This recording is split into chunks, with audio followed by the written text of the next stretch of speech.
All right, in this episode, we talk about the lift leg path. Should it be extended or flexed?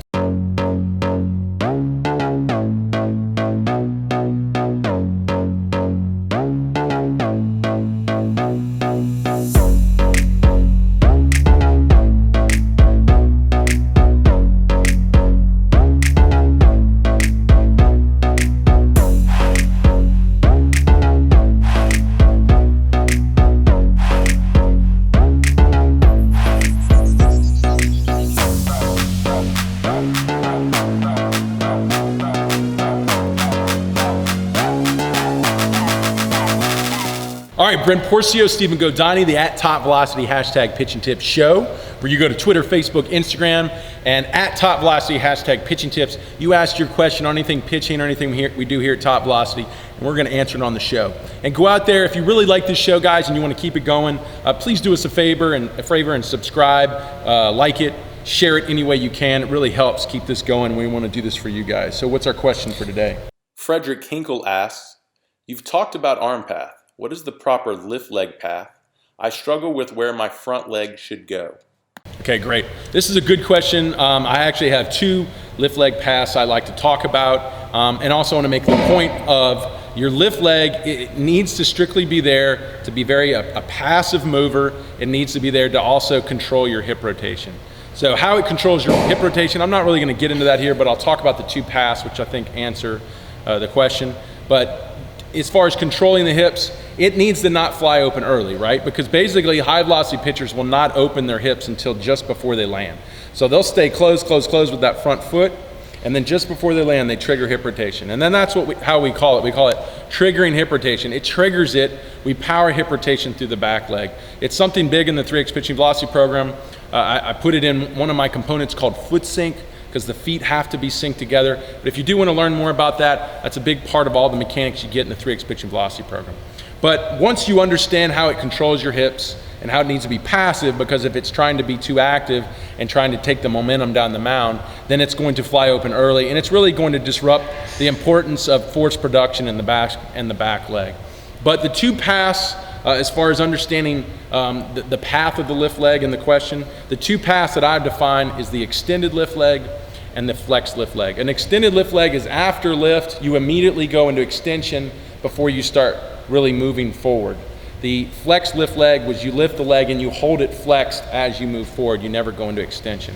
So guys that do extension would be who's Tim Lincecum does it. Lincecum's an extender. I think Trevor Chapman. Chapman extends. No, he's a flex. He's flexed. Chapman holds it flexed and goes down. And then he kicks it out into extension. Okay, but in flexion, you hold it flexed, but as you move down the mound, then it extends at front foot. Well, then an extender, does that too, an extender is an immediate extender. Okay. Sonny Gray extends a little bit. You'll see it. Like the point is right after lift, it goes into extension. So Jose Fernandez, it goes right into extension before they go. Doesn't mean it doesn't extend. It just means that's the first thing it does as they move forward. In flexion, it holds in flexion and they move in flexion. Yeah, it'll start to extend down the mound, but in the initial move down the mound, it was already in flexion. Now, what's the point here with both legs? You know, why would you want to extend one or why would you want to flex one? Well, if you actually play with it, you'll experience it.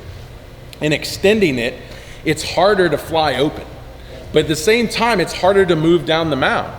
But the reason you might want to get more into extension, the other one is one of my favorite minor league guys in the Dodgers organization is Julio Reyes. He's a really big extender. The only reason you'd want to extend is because maybe you're a guy who wants to fly open. Maybe you're a guy in flexion, you quickly fly open and you just struggle with it. Then you can start trying to extend your leg before your hips start to really go down the mound. That would be the reason to play with it. But I've seen guys do this. They try to become extenders and then they can't even get down the mound. It's like their body's not moving and their strides are short and they don't build force, a lot of force and power. And it's harder to build force and power the more extended you are. But at the same time too, it's gonna motivate you to build more force and power. So it's something that, yeah, play with, but at the same time too, it can be disruptive to what we're trying to do in building stride power. In flexion, it's gonna be easier to move. You're gonna move very quick, but like I said, the reason for going to extension, in flexion, you could easily fly open. Okay, so the reason if a guy is a little bit more of an extender, but he's slow down the mound, I might say, you know what, you need to stay in flexion in that leg and get down the mound. But I don't get too crazy on lift leg paths. There is 2 out there, these 2 that you could work with, and there's a reason to do them. But most importantly, like I said, the lift leg has to be there to control your hips. So you never ever want to fly open your lift leg unless you're Kershaw, who can fly open with his lift leg and still hold his back leg in torsion. Then you can fly open with your lift leg. But most guys can't do that. Most guys fly open their lift leg and their back legs follow and collapse. So for the reason of focusing on your lift leg should be strictly on making sure that it's not taken away from all the important things we're trying to do in the drive leg, which is in loading that drive leg. And if you want to learn how to load the drive leg, look at some of the past episodes we've done. We've talked a lot about the drive leg and torsion. This is the first time we're talking about the lift leg path, but I'll tell you right now, most guys ruin the lift leg. They ruin their deliveries because of being too active with the lift leg. So it's something you need to understand the passivity of it and how to be more passive with it and play with flexion extension in the path of it. But it's really, once you get this figured out, it's really then learning how to get the power and the control out of the back leg, which is so critical to the high velocity pitcher. What do you got to say? Yeah, Frederick, I would just say play around with both of them, find which one's more comfortable for you, but you really just want to find the one that's going to help you keep your hips closed so you can get your hips moving forward and down at the same rate and hit that drive, that sweet spot where you find where you can drive off that back leg, keeping the front hips closed until it just goes right into front foot strike. So find one that's comfortable with you so that you're not flying open, that you can keep that closed and kind of fall with your hips going forward and down at the same rate. Stay back, find that sweet spot and go. Yeah, and for all those up, down, and out guys, here's conventional wisdom, up, down, and out.